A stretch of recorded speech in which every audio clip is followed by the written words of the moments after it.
Rain lashed the cobblestones of Le Mans, France, on February 2nd, 1933, cloaking the town in a gray shroud.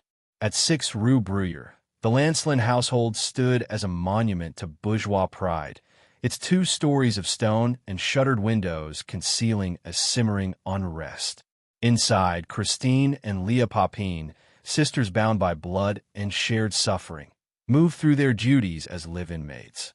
For 7 years, they had served the Lancelins. René, a retired solicitor, Léonie, his exacting wife, and Geneviève, their sharp-tongued daughter. The sisters' lives were a treadmill of toil, cooking, cleaning, and enduring Léonie's relentless scrutiny. Christine, 27, was the flame, her dark eyes fierce with unspoken defiance.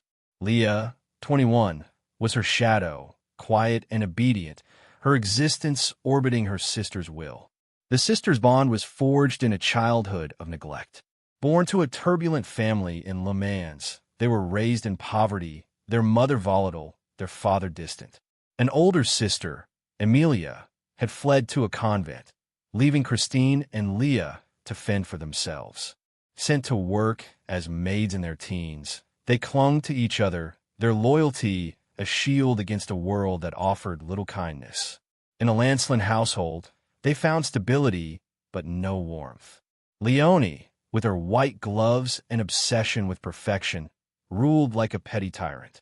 She inspected surfaces for dust, criticized the smallest oversight, and, when her temper flared, lashed out with pinches or slaps. Geneviève, mirroring her mother, treated the sisters as extensions of the furniture, useful but invisible. The attic room where Christine and Léa slept was their sanctuary. Bare, with 2 narrow beds pushed together, it was where they whispered their grievances, their hands clasped under thin blankets. "She struck me again today," Christine would murmur, her voice low and venomous. Léa, eyes wide, would nod, her silence a vow of allegiance. Over time, Christine's resentment hardened into something darker. "It's her or us," she said one night, her words hanging in the air like a guillotine's blade. Léa, ever her echo, agreed without question. That evening, the house was dark. A faulty iron, recently repaired, had tripped the fuse box, plunging the rooms into shadow.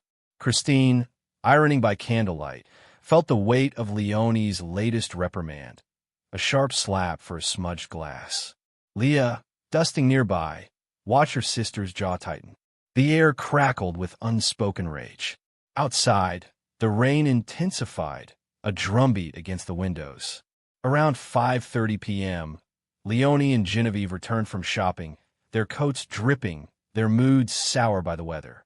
The darkened house was an affront to Léonie's sense of order. "What is this incompetence?" she barked, climbing the stairs to confront Christine. Geneviève followed, her voice a smug echo of her mother's. On the landing, the confrontation erupted. Léonie, her face flushed, seized Christine's arm, her nails biting into flesh. "You've ruined everything again," she spat, raising her hand for a blow. Christine's restraint shattered. With a cry, she grabbed Léonie, her fingers clawing at the older woman's face. Léonie screamed, stumbling back, but Christine's hands found her eyes, tearing with savage precision. Geneviève lunged to help, but Léa, spurred by a glance from her sister, seized her, pinning her arms. The sisters moved as one, their rage a shared pulse. Christine tore at Genevieve's eyes, leaving her blinded and writhing. Léa, trembling but resolute, ran to the kitchen, returning with a hammer, a knife, and a pewter pot. The violence that followed was a storm. Christine struck Léonie with a hammer, the dull thud of metal on bone mingling with the rain's roar. Léa, her hands shaking, slashed with the knife, blood spraying across her apron. They battered Geneviève with the pot, her cries fading into gurgles. The sisters worked in silence, their movements mechanical, as if purging 7 years of humiliation in a single act. Blood pooled on the landing, soaking the hem of their skirts. When it was over, Léonie and Geneviève were unrecognizable, faces obliterated, eyes gone, bodies broken. The sisters stepped back, their breaths ragged, and retreated to their attic room. They stripped off their bloodied clothes, climbed in a bed together, and waited, their bodies pressed close in the dark. René Lancelin returned home near 10 p.m., expecting to meet his wife and daughter for dinner at a friend's house. The locked door and darkened windows unsettled him. A flicker of candlelight from the attic was the only sign of life. He fetched the police, who forced entry and found the carnage on the landing. Leonie and Genevieve lay in a tableau of gore, their bodies a grotesque mockery of the pristine home. Upstairs, the sisters sat calmly, their faces blank. It was self-defense, Christine said, her voice flat.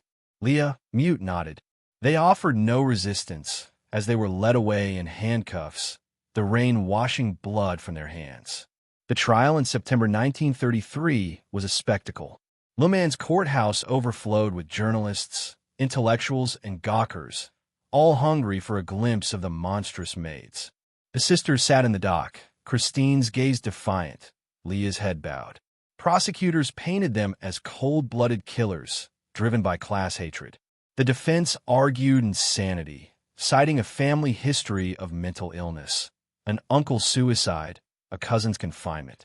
Psychologists diagnosed shared paranoid disorder, a rare condition where Christine, the dominant force, pulled Léa into her delusional rage.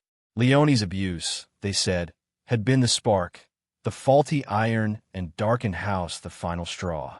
The courtroom buzzed with theories.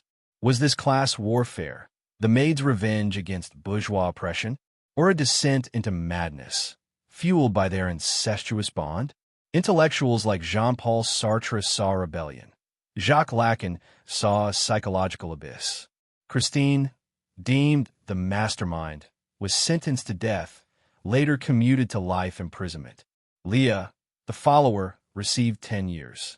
In prison, separated from Léa, Christine unraveled. She refused food, clawed at her eyes in fits, and died in 1937, a husk of her former self. Léa served 8 years, then vanished, living quietly under a false name until 2001, her death uncovered by a filmmaker's chance discovery. The Papin Sisters' crime shook France, exposing its fractures. To some, they were victims, crushed by servitude and abuse. To others, monsters, their bond a perverse pact. The case inspired plays, films, and books, each wrestling with the enigma. Were they driven by hate, love, or madness? In Le Mans, 6 Rue Bruyère still stands, its walls silent. The rain still falls, and the sisters' story endures, a haunting tale of loyalty twisted into horror, of rage born from submission, and of a bond so deep it consumed all in its path.